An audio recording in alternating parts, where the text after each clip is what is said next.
2013ஆம் ஆண்டு செப்டம்பர் மாதம். அப்போது வரவிருந்த நாடாளுமன்ற தேர்தலுக்கான பாஜகவின் பிரதமர் வேட்பாளராக நரேந்திர மோடி அறிவிக்கப்படுகிறார். பாரத மக்கள் அவரை நிராகரித்து விடுவார்கள் என ஒரே குரலில் அனைத்து எதிர்க்கட்சிகளும் முழங்கின. பிரதமர் வேட்பாளராக மோடியை தேர்ந்தெடுத்திருப்பது அரசியல் தற்கொலை என கூறியது காங்கிரஸ். கோத்ரா ரயில் கலவரத்தை சுட்டிக்காட்டி மக்கள் பார்வையில் நரேந்திர மோடி என்பவர் ஒரு குற்றவாளி என அக்கட்சி தலைவர்கள் விமர்சித்தனர். எதிர்க்கட்சிகளிடம் இருந்து எழுந்த கடும் எதிர்ப்பைப் போல சொந்த கட்சியிலும் மோடிக்கு எதிர்ப்பு பலமாக இருந்தது. பிரதமர் வேட்பாளராக மோடி அறிவிக்கப்பட்ட செய்தியாளர் சந்திப்பில் பாஜகவை தோற்றுவித்த தலைவர்களில் ஒருவரான அத்வானி பங்கேற்கவில்லை. கட்சிக்குள் மோடிக்கு முழுதாக ஆதரவில்லை என செய்திகள் வெளியாகின. எதிர்ப்புகள், விமர்சனங்கள் என மோடி மீது பல்வேறு தாக்குதல்கள் அரங்கேறின. ஆனால் மோடி அலை அனைத்தையும் நொறுக்கி தள்ளியது. 10 ஆண்டுகள் கழித்து பாஜக ஆட்சியில் அமர்ந்தது. 30 ஆண்டுகளாக எந்த கட்சிக்கும் கிடைக்காத பெரும்பான்மையை பாஜகவிற்கு பெற்றுக் கொடுத்தார் நரேந்திர மோடி.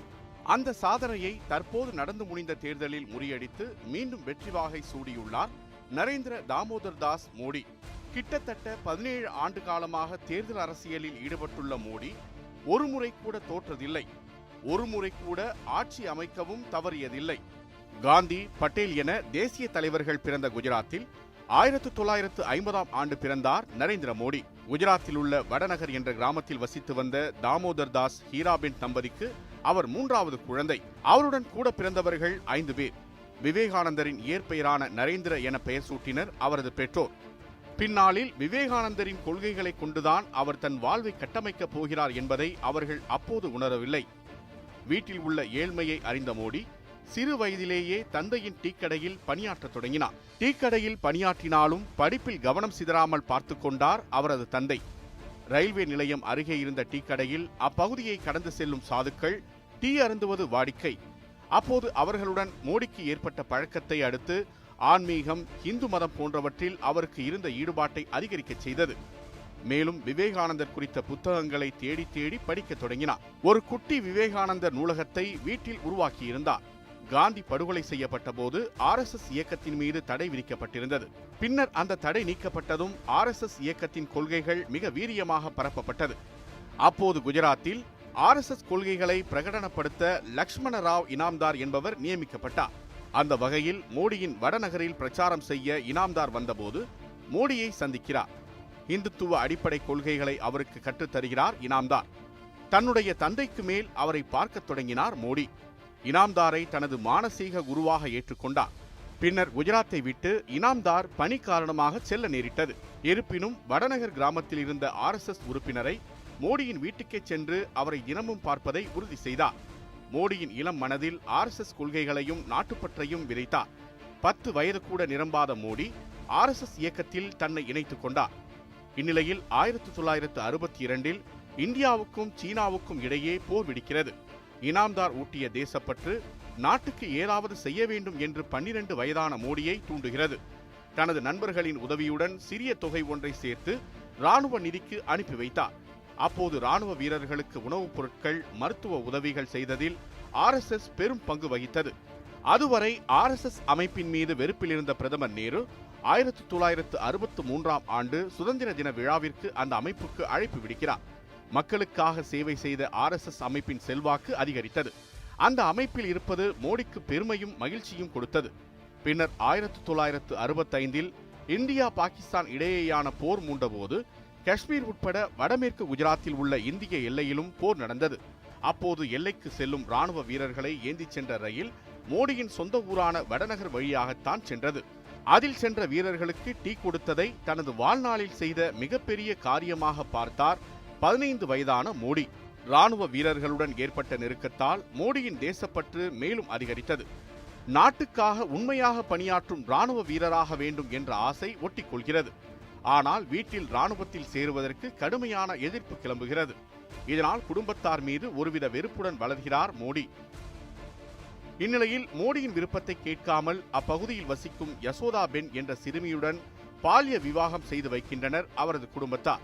விவேகானந்தர் வழியில் வாழ நினைத்த நரேந்திர மோடிக்கு இது இடியாய் அமைந்தது. குடும்பத்தின் மீதான வெறுப்பு மேலும் அதிகரித்தது. இதனால் ஒரு விபரீத முடிவுக்கு தள்ளப்பட்டார் மோடி. 17 வயதில் வீட்டை விட்டு வெளியேறுகிறார். அதையடுத்து இமயமலையை சுற்றியுள்ள பகுதிகளில் அவர் சுற்றித் திரிந்தார் என கூறப்படுகிறது. இந்த காலகட்டத்தில் மோடி எங்கெல்லாம் சென்றார், என்ன செய்தார் என்பது குறித்து இதுநாள் வரையிலும் எந்த உறுதியான தகவலும் இல்லை. ஆனால் 3 ஆண்டுகள் கழித்து புதிய மனிதராக மீண்டும் தன்னுடைய கிராமத்திற்கு சென்றார். அப்போது தன்னுடைய மனைவியுடன் சேர்ந்து வாழும்படி வீட்டார் வற்புறுத்துகின்றனர். ஆனால் அப்படி வாழச் சொன்னால் மீண்டும் வீட்டை விட்டு ஓடிவிடுவேன் என்று குடும்பத்தாரை மிரட்டுகிறார். மோடியின் கோரிக்கையை அவரது குடும்பத்தார் ஏற்றனர். திருமணம் ஆன பின்பும் பிரம்மச்சாரியாக வாழ்ந்தார் மோடி. வடநகரில் உள்ள பேருந்து நிலையம் இருக்கும் உணவகத்தில் பணிக்கு சேர்கிறார். அப்போது மீண்டும் RSS உறுப்பினர்களுடன் நெருக்கம் ஏற்பட அகமதாபாத் செல்கிறார். அங்குள்ள ஹெட்கேவர் பவனில் தங்குகிறார். அங்கு இருக்கும் உறுப்பினர்களுக்கு தினமும் டீ எடுத்து வருவதுதான் மோடியின் முதல் பணி. பின்னர் அவர்கள் இருந்த அறைகளை சுத்தம் செய்வது என நகரத் தொடங்கியது அவரது வாழ்க்கை. அப்போது பால்ய பருவத்தில் குருவாக பார்த்த இனாம்தாருடன் மீண்டும் பழக்கம் ஏற்படுகிறது. குரு இனாம்தாருக்கு பணிவிடைகள் செய்வதை வாழ்க்கையாக மாற்றிக்கொள்கிறார். ஆனால் மோடியின் திறமையை பார்த்த இனாம்தார் தேசத்தின் சேவைக்கு அவரை அர்ப்பணிக்குமாறு அறிவுறுத்துகிறார். குருவின் சொல்லை வேதவாக்காக எடுத்த மோடி இன்று வரை பின்பற்றி வருகிறார். இந்நிலையில் 1970களில் ஆரம்பத்தில் பாகிஸ்தானின் ஆளுகைக்கு உட்பட்டிருந்த பங்களாதேஷின் விடுதலைக்காக இந்தியாவின் தலைநகரான டெல்லி உட்பட பல இடங்களில் போராட்டம் வெடித்தது. இந்த போராட்டத்தில் நரேந்திர மோடி கலந்து கொள்ள வேண்டும் என்று இனாம்தார் விரும்பினார். டெல்லியில் நடந்த போராட்டத்தில் பங்கேற்ற மோடி கைதானார். திகார் சிறையில் அடைக்கப்பட்டார். நரேந்திர மோடி வாழ்க்கையில் பங்கேற்ற முதல் அரசியல் சம்பவம் இது. அப்போது குஜராத்தில் ஆட்சியில் இருந்த காங்கிரஸ் மீது ஊழல் புகார்கள் குவிந்து கொண்டிருந்தன. அம்மாநிலத்தின் வளர்ச்சிக்கு காங்கிரஸ் ஒன்றும் செய்யவில்லை என குதித்த இளைஞர்கள் போராட்டத்தில் குதித்தனர். சுதந்திரத்திற்கு பிறகு வட இந்தியாவில் வெடித்த மிகப்பெரிய போராட்டம் அது. ஒட்டுமொத்த நாட்டின் கவனத்தையும் அது ஈர்த்திருந்தது. குஜராத்தில் காங்கிரசின் ஆட்சி கவிழ்ந்தது. குடியரசுத் தலைவர் ஆட்சி அமலானது. 1973ஆம் ஆண்டு வெடித்த இந்த போராட்டத்தில் முக்கியமாக பணியாற்றியவர்களில் ஒருவர் நரேந்திர மோடி. போராட்டத்திற்காக இளைஞர்களை ஒருங்கிணைப்பதுதான் RSS தரப்பில் இருந்து அவருக்கு கொடுக்கப்பட்ட முக்கிய பணி. அதை திறம்பட செய்தது மட்டுமின்றி பல இடங்களில் போராட்டத்தை அவரே முன்னின்று வழிநடத்திய விதம் அவரது பெயரை அரசியல் வட்டாரங்களில் கொண்டு சேர்த்தது. குஜராத்திற்காக வீதிகளில் இறங்கி முதல் முறையாக குரல் எழுப்பியிருந்தார் மோடி. அவர் கலந்து கொண்ட முதல் போராட்டமே ஆட்சி கட்டிலில் இருந்து காங்கிரஸை இறக்கியிருந்தது. அதுவரை அசைக்க முடியாத இடத்தில் இருந்த காங்கிரஸ் கட்சி ஆட்டம் கண்டதை பார்த்த மோடிக்கு புதிய நம்பிக்கை பிறந்தது. காங்கிரஸ் அல்லாது வளர்ச்சி சார்ந்த ஆட்சி குஜராத்தில் ஒரு நாள் பிறக்கும் என்ற நம்பிக்கை அது. அந்த சமயத்தில் இந்திராவின் காங்கிரசுக்கு எதிரான குரல்களை ஒருங்கிணைக்கும் பணிகளை சோசியலிச தலைவர் ஜெயபிரகாஷ் நாராயணன் செய்து வந்தார். குஜராத்தில் வெடித்த போராட்டத்தை கேள்விப்பட்டவுடன் தனது ஆதரவை தெரிவித்தார். அப்போதுதான் ஜெயபிரகாஷ் நாராயணனை மோடி முதலில் சந்திக்கிறார். பின்னாளில் மோடியின் அரசியல் பிரவாகத்திற்கு அஸ்திவாரமாக அமைந்த சந்திப்பு அது. இந்திராவின் எமர்ஜென்சி நாட்டையே புரட்டி போடுகிறது. RSS அமைப்பு மீது தடை விதிக்கப்படுகிறது. அந்த அமைப்பின் தலைவர்கள் கைது செய்யப்படுகிறார்கள். இந்நிலையில் குஜராத்தில் உள்ள சில RSS தலைவர்களை கைதிலிருந்து பாதுகாக்கும் பணி மோடியிடம் கொடுக்கப்படுகிறது. போலீசார் கண்ணில் மண்ணை தூவிவிட்டு தன்னுடைய அமைப்பின் தலைவர்களை பாதுகாத்தார் மோடி. அதேபோல் சுப்பிரமணியன் சுவாமி, ஜார்ஜ் பெர்னாண்டஸ் போன்ற தலைவர்கள் தலைமறைவாக இருப்பதற்கு 26 வயதான மோடி உதவுகிறார். சுப்பிரமணியன் சுவாமியுடன் அன்று ஏற்பட்ட நட்பு இன்று வரை பரஸ்பரமாக தொடர்கிறது. அதேபோல் எமர்ஜென்சியின் போதுதான் மோடி தன்னுடைய அரசியல் குருவான அத்வானியை முதலாக சந்திக்கிறார். மோடியின் அரசியல் வளர்ச்சிக்கு முக்கிய பங்காற்றியவர்களில் அத்வானிக்கு தனி இடம் உண்டு. அதேபோல் மக்கள் அதிகம் கூடும் இடமான ரயில் நிலையங்களில் எமர்ஜென்சிக்கு எதிராகவும் இந்திராவுக்கு எதிராகவும் துண்டு பிரசுரங்களை விநியோகித்தார் மோடி. ரயில் நிலையத்தில் டீ விற்ற மோடி தனக்கு பிரியமான இடத்தில் வந்து செல்லும் தன்னை போன்ற சராசரி மக்களிடம் எமர்ஜென்சி எதிர்ப்பை கொண்டு சேர்த்தார். போலீசார் கண்ணில் அகப்படாமல் மாறுவேடங்களில் RSS உறுப்பினர்களை ஒருங்கிணைப்பது, தலைவர்களின் பயணங்களை முடிவு செய்வது என மோடியின் நிர்வாகத்திறன் முழுவதுமாக வெளிப்பட்ட காலம் அது. எமர்ஜென்சி காலத்தில் சீக்கியர் போன்று மோடி அணிந்த வேடம் ஒவ்வொரு ஆண்டும் எமர்ஜென்சி அமலான தேதியில் சமூக வலைதளங்களில் வைரலாகும் புகைப்படம். இந்திரா காந்தியால் சிறைகளில் அடைக்கப்பட்டிருந்த தலைவர்களுக்கு RSSின் தகவல்களை ரகசியமாக தெரிவிக்கும் பொறுப்பும் இவருக்கு ஒப்படைக்கப்பட்டது. அதையும் திறம்பட செய்து முடித்தார். அதேபோல் குஜராத்தை சுற்றி சைக்கிளிலேயே சென்று RSS உறுப்பினர்கள் உட்பட பலருக்கு எமர்ஜென்சியையும் இந்திராவையும் ஏன் எதிர்க்க வேண்டும் என்பதை பிரகடனப்படுத்தினார். அப்போது மக்கள் மத்தியில் கிடைத்த அனுபவம் பின்னாளில் அரசியலில் அவர் பிரகாசிக்க உதவியது. எமர்ஜென்சி உருவாக்கிய தலைவர்கள் என்றவுடன் லல்லு பிரசாத் யாதவ், ராம்விலாஸ் பாஸ்வான், ஜார்ஜ் பெர்னாண்டஸ் போன்றவர்களின் பெயர்கள்தான் பெரிதாக இன்றும் பேசப்படுகிறது. காரணம், அவர்கள் இயக்கம் சார்ந்து அல்லாமல் கட்சி சார்ந்து இயங்கினார்கள். தேர்தல் அரசியலில் அவர்கள் பங்கு பெரிதாக இருந்தது. ஆனால் மோடியோ எந்த ஒரு கட்சி பின்புலமும் இன்றி RSS என்ற இயக்கம் சார்ந்தே இயங்கினார். எந்த கட்சியிலும் அவர் உறுப்பினராக இல்லை. இருப்பினும் லல்லு பிரசாத் யாதவ், ராம்விலாஸ் பாஸ்வான் போன்றவர்களுக்கு நிகராகத்தான் எமர்ஜென்சியை அவர் எதிர்த்தார். நாட்டில் மீண்டும் ஜனநாயகம் பிறக்க வேண்டும் என்பதில் அவர்களைப் போலதான் திட்டவட்டமாக இருந்தார் மோடி. தலைமை பண்பு, திட்டமிடும் திறன் ஆகியவற்றை மோடிக்குள் இருந்து வெளிக்கொண்டு வந்திருந்தது எமர்ஜென்சி. மோடி என்ற தலைவரை உருவாக்கியிருந்தது எமர்ஜென்சி. குரு இனாம்தார் ஊட்டிய தேசப்பற்று, ஜெயப்பிரகாஷ் நாராயணன் சொல்லிக் கொடுத்த அரசியல் தெளிவு, எமர்ஜென்சி கற்றுக் கொடுத்த கள அரசியல் என கட்சி அரசியலில் ஜொலிப்பதற்கான அடிப்படை தந்திரங்களை மோடிக்கு கற்றுக் கொடுத்திருந்தன. RSSயிலிருந்து கட்சி அரசியலில் கால் பதிக்க மோடியை அந்த காலகட்டம் தயார்படுத்தியது. ஜனதா கட்சியிலிருந்து பிரிந்த அத்வானியும் வாஜ்பாயும் 1980களின் ஆரம்பத்தில் பாரதிய ஜனதா கட்சியை தொடங்கினர். RSSின் ஆதரவுடன் இயங்க ஆரம்பித்த பாஜக மெல்ல மெல்ல தனது விதைகளை அந்த அமைப்பின் உதவியுடன் விதைக்க தொடங்கின. குஜராத், மகாராஷ்டிரா என RSS வலிமையாக இருந்த மாநிலங்களில் பாஜகவால் சுலபமாக கால்பதிக்க முடிந்தது. இந்துத்துவா கொள்கைகளை நாடு முழுவதும் கொண்டு சேர்ப்பதற்கு இயக்கம் மட்டும் போதாது என்பதை உணர்ந்த RSS அமைப்பு அவர்கள் கொள்கைகளை அச்சு பிசகாமல் பின்பற்றி வரும் பாஜகவிற்கு தனது உறுப்பினர்களை அனுப்பி வைத்தது. அப்படி அனுப்பி வைக்கப்பட்டவர்கள்தான் கேஷ்பாய் பட்டேல், சங்கர் சிங் வகேலா மற்றும் நரேந்திர மோடி. குஜராத்தில் பாஜகவை அறிமுகப்படுத்தியவர்கள் என்றால் அது கேஷ்பாய் பட்டேல், சங்கர் சிங் வகேலா தான். ஆனால் பாஜகவை ஒரு அசைக்க முடியாத கட்சியாக குஜராத்தில் மாற்றியவர் என்றால் அது மோடிதான். மோடி குஜராத் அரசியலில் இல்லாத போதும் இன்று வரை பாஜகவின் ஆட்சி நீடித்து வருகிறது. 1987ஆம் ஆண்டு பாஜகவில் மோடி இணைந்தபோது அவரிடம் கொடுக்கப்பட்ட முதல் பணி அகமதாபாத் நகர உள்ளாட்சி தேர்தலில் பாஜகவை வெற்றி பெறச் செய்வது. உள்ளாட்சி தேர்தலில் பாஜக அமோக வெற்றி பெற்றது. குஜராத்தின் தலைநகரில் பாஜக ருசித்த முதல் வெற்றி அது. அதை அரங்கேற்றியவர் நரேந்திர மோடி. குஜராத்தில் பாஜகவால் மலர முடியும் என்று அக்கட்சியினருக்கு நம்பிக்கை அளித்த வெற்றியாக அது அமைந்தது. மோடியின் சாதனை அத்வானியின் காதுகளுக்கு போனது. சில ஆண்டுகள் கடந்தன. குஜராத்தில் பாஜகவின் வளர்ச்சியை கேஷ்பாய் பட்டேல், வகேலா, மோடி ஆகியோர் இணைந்து உறுதிப்படுத்தி வந்தனர். ஆனால் தொடர்ந்து மோடியை கவனித்து வந்த அத்வானிக்கு குஜராத்தை பாஜகவின் கோட்டையாக மாற்றிக் கொண்டிருப்பவர் மோடி என்பதில் அசாத்தியமான நம்பிக்கை இருந்தது. மோடி அத்வானியின் நட்பு வளர்ந்தது. 1991ஆம் ஆண்டு நடந்த நாடாளுமன்ற தேர்தலில் குஜராத்தின் காந்திநகர் தொகுதியில் போட்டியிடுமாறு அத்வானியை அழைக்கிறார் மோடி. கட்சிக்குள் மோடிக்கு போட்டியாக இருந்த வகேலா வழக்கமாக போட்டியிடும் தொகுதி அது. மோடியின் ஆலோசனையை கேட்டு காந்திநகரில் அத்வானி போட்டியிட்டார். அத்வானியின் வெற்றியை உறுதிப்படுத்தினார் மோடி. ஒரே அம்பில் இரு இலக்கை அடைந்திருந்தார் மோடி. வகேலாவை காலி செய்தார். அத்வானியின் நம்பிக்கைக்குரியவராக மாறினார். அத்வானியின் வெற்றியை குஜராத் பாஜகவினர் கொண்டாடினர். அதை உறுதிப்படுத்திய மோடியை தலைவராக ஏற்க தொடங்கினர். மோடியின் திறமைக்கு அத்வானி அடுத்து கொடுத்த பணி ரத யாத்திரை. குஜராத்தின் சோம்நாத் பகுதியில் இந்த ரத யாத்திரை தொடங்கியது. அதற்கான ஏற்பாடுகளை முன்னின்று கவனித்தார் மோடி. குஜராத்தில் பாஜகவின் வளர்ச்சியை அடுத்த கட்டத்துக்கு கொண்டு போன நிகழ்வு அது.